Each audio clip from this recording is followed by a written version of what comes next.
2012 May 31. ആ ദിനം ചെന്താമരാക്ഷന് മറക്കാനാകില്ല. ചെന്താമരാക്ഷൻ്റെ ജീവിതത്തിലെ ഏറ്റവും വലിയ അത്ഭുതം അന്നായിരുന്നു. അന്നത്തെ സായാഹ്നത്തിലായിരുന്നു ക്രിക്കറ്റിലെ ദൈവമായ സച്ചിൻ ടെണ്ടുൽക്കറിനെ ചെന്താമരാക്ഷൻ അടുത്തു കണ്ടത്.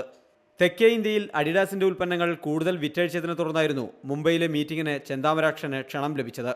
ഇവിടെ ഹോട്ടൽ അറ്റൻഡ് ചെയ്തപ്പോഴാണ് അറിഞ്ഞ് അഡിഡാസിൻ്റെ മീറ്റിങ്ങിൽ സച്ചിൻ ടെണ്ടുൽക്കർ വരുന്നുണ്ടെന്ന്.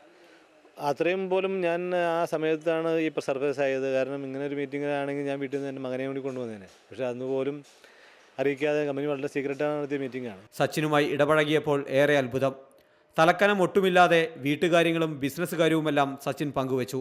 മടങ്ങുമ്പോൾ കയ്യൊപ്പ് ചാർത്തിയ ബാറ്റും ചെന്താമരാക്ഷൻ്റെ മകനും ഒരു കൊച്ചു ബാറ്റ് ഒപ്പിട്ട് കൈമാറി. അപ്പോൾ ഞാൻ ഒപ്പിട്ട് കഴിഞ്ഞപ്പോൾ ഞാൻ പറഞ്ഞു എൻ്റെ മകന് വേണ്ടി കാണുന്ന എന്നാൽ എടുത്തോളൂ, അടുത്ത ബാറ്റ് ഉൾപ്പെടായിരുന്നു. മകൻ്റെ പേര് ആഗ്നേയ എന്നാണ്. മകൻ്റെ പേരിൽ തന്നെ ഒരു ബാറ്റ് ഒപ്പിട്ട് തരുന്നുണ്ട്. തിരി നല്ല പടത്തിന് അപ്പോൾ തന്നെ പുള്ളി ഒപ്പിട്ടു. എനിക്ക് അതും അപ്പോൾ തന്നെ അതിനും ഒരു മടിയില്ല. 3 ലക്ഷം രൂപ വരെ പലരും ദൈവത്തിൻ്റെ കയ്യൊപ്പ് പതിച്ച ഈ ബാറ്റിന് വില പറഞ്ഞു.